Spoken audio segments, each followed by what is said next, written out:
Dr. Julia DeGangi has written this fascinating book on how to increase our emotional power. And what she told me is that she wrote one version and chucked it in the bin,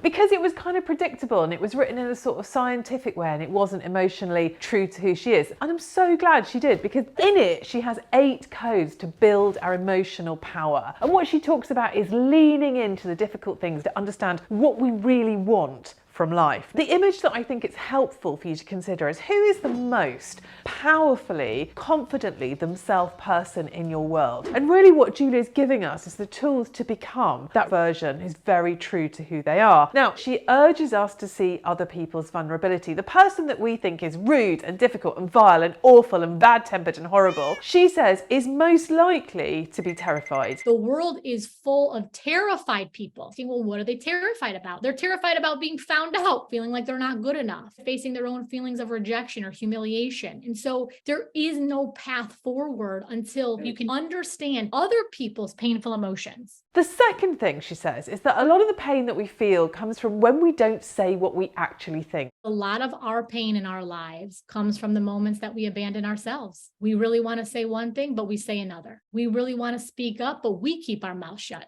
We really say, hey, I'm going to hold a boundary with you. But what it really means is it's a wish and it's your work to execute my wish. It doesn't work. She talks about feeling the shake. So when you're learning to lift bigger weights, starting to experiment with being more honest in more situations until you get more comfortable with it. Our brain protects us from risk. It's wired for survival. It tells us, hey, don't tell your boss that you don't like this project because they'll fire you and you'll be homeless and you'll be humiliated. You'll never get a job. Your kids will starve. The reality is those things don't go the way that our brain tells us they could. The third thing Julia reminds us of is how contagious our emotions are. A lot of times organizations will bring me in and they'll say, my staff is disengaged, morale is low, the culture doesn't feel strong. Let's do some stuff around employee engagement. And I'll say, great, we can totally get to that. How are you doing? And they'll start to say, not great. I'm burnt out. I'm frustrated. My own motivation is pretty low. I feel like I'm banging my head against a wall. So if I want people to be more inspired, how do I get more inspired? If I want people to be more connected, am I really connected? Am I really listening? What are the ways I'm not leaning in? We know we can't control other people's emotion. God knows we can't even control our damn kids.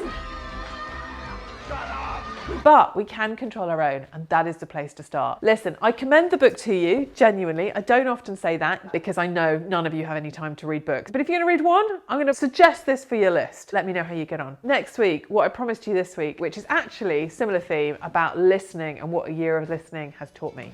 See you then. Shut up!